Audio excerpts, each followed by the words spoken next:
Quick recap of where we are so far.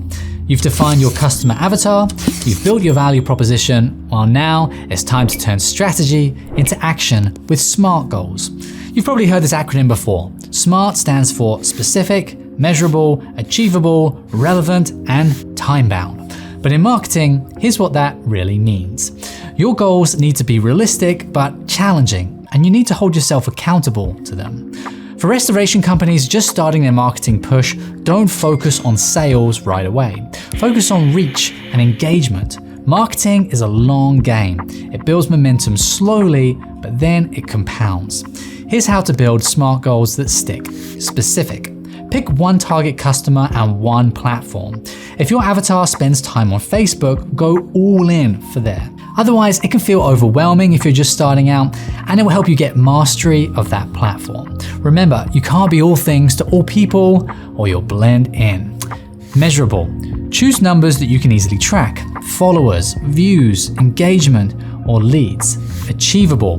Rome wasn't built in a day.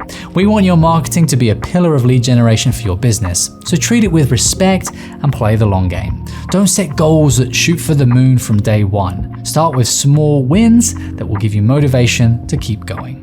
Relevant. What goals will actually move the needle for your business? Now that might be a multi-step process. Quite often the goal is awareness at first, and then that moves into lead generation later. Just be sure to ask yourself, whether today or tomorrow, does this support my main business objective?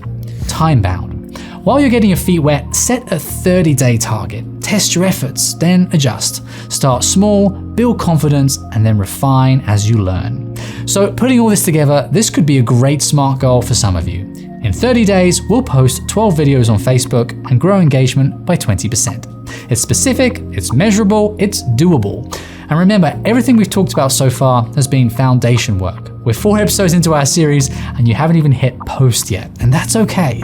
The best marketing happens when you plan first. So many people hit record with no real plan and end up just spinning in circles. Next episode, the fun is really going to begin. We're going to dive into content creation for restoration businesses, what to post, how often, and how to make your content actually convert. I'm Ruben from Bright Spark Media in partnership with the R&R Magazine. Until next time.